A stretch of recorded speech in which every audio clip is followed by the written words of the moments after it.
ठीक है, तो इस लेक्चर में हम लोग ने क्या देखना है कि अगर हम एक शीट के ऊपर मौजूद है ऑलरेडी, ठीक है, और हमारा डेटा उस शीट पे मौजूद है, और उस शीट के डेटा को हम किसी और शीट के ऊपर किस तरीके से एवेल्यूएट कर सकते हैं, या फॉर्मेट सेल का काम क्या है, या सेल नेम का काम क्या है। ठीक है, फॉर एग्जाम्पल यहां पर मैंने कोई भी एक नाम लिखा है, ठीक है, और नाम मैंने इधर लिख दिया अपना।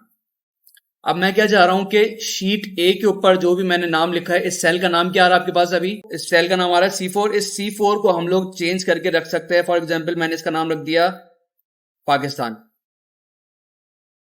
ठीक है, पाकिस्तान के आपके पास इस जगह पर आने के बाद अब मैं क्या करूंगा, सिंपल इज इक्वल टू, और उस सेल का नाम जो भी हमने रखा है वो इधर लिख दूंगा।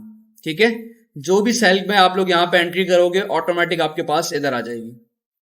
ठीक है, अगर मैं इस जगह पे नाम चेंज करता हूं अपना,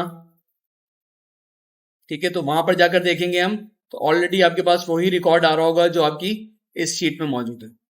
ठीक है, तो यहां पर हमने क्या देखा कि किस तरीके से हम लोग किसी भी एक पर्टिकुलर सेल का नाम चेंज कर सकते हैं। अब यहां पर आपने दूसरी चीज क्या देखी कि इस जगह जो भी हम वैल्यू एंटर कर रहे हैं ऑटोमेटिक आपके पास इस शीट पे जा रही है। जरूरी नहीं आप अलग शीट पे करें, आप ये यहां पे जो एंट्री करवा सकते हैं वो इधर भी शो करवाएं।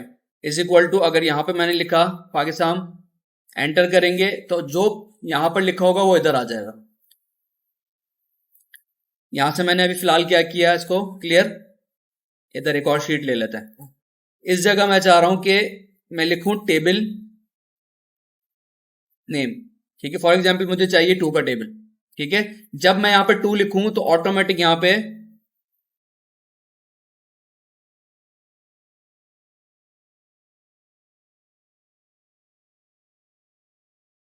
ठीक है, ऑटोमेटिक यहां पे 2 आना चाहिए इस जगह पर। जो नंबर इधर लिखूं वो इधर आ जाए। तो इसके लिए फिलहाल मैं यहाँ पे एक टेबल जनरेट करता हूं।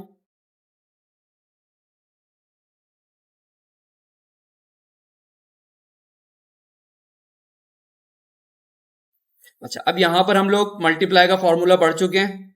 यहां पे लगाएंगे is equal to this cell value multiply by this cell value, तो ऑटोमेटिक आपके पास 2 आएगा। इसको हम ड्रैग करेंगे। ठीक है, अब मैं क्या चाह रहा हूं कि एक जगह मैं 2 लिखूं और सब जगह लिखा हुआ आ जाए। तो इस सेल का भी नाम क्या आ रहा है, C3। तो मैं यहां पे क्या लिखूंगा, इज इक्वल टू C3। लेकिन जब मैं इसको ड्रैग करूंगा तो यहां पे क्या लिखा हुआ आ रहा है, C5, C6। ये नुकसान होगा कि अगर आप नाम नहीं देंगे। इसका मैं नाम दे देता हूं, फॉर एग्जाम्पल मैंने इसका नाम दे दिया टेबल। आप अपना नाम भी दे सकते हैं। और यहां पर आके आप क्या करूंगा, इज इक्वल टू, जो मैं सेल में वैल्यू लिखूंगा वो इधर आ जाएगी। अब जब आप इसको ड्रैग करेंगे तो सब में इज इक्वल टू टेबल लिखा होगा, देखें। ठीक है, इसका करने का फायदा क्या हुआ, अब यहां पर सिर्फ आपने आके टेबल का नंबर चेंज करना है। फॉर एग्जाम्पल मैंने चाहिए 0.5, तो 0.5 का टेबल जनरेट हो जाएगा। अगर मैं मुझे चाहिए यहां पे 125 का टेबल, तो 125 का टेबल जनरेट हो जाएगा।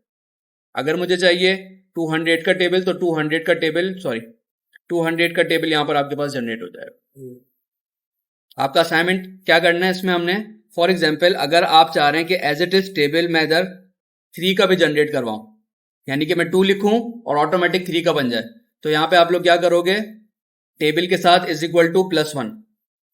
ठीक है, और इसको आप नीचे ड्रैग कर दोगे। तो इसमें करना क्या होगा, जैसे ही आप 1 का टेबल जनरेट करेंगे तो 1 और 2 दोनों का टेबल जनरेट हो जाएगा। ठीक है, तो अब आप लोगों ने करना क्या है, आपको तकरीबन कम से कम 5 टेबल जनरेट करवाने। 1 लिखूं तो 1 2 3 4 5 एक साथ आपके पास जनरेट हो जाए। 2 लिखूं तो 2 3 4 5 6 तक आपके पास जनरेट हो जाए।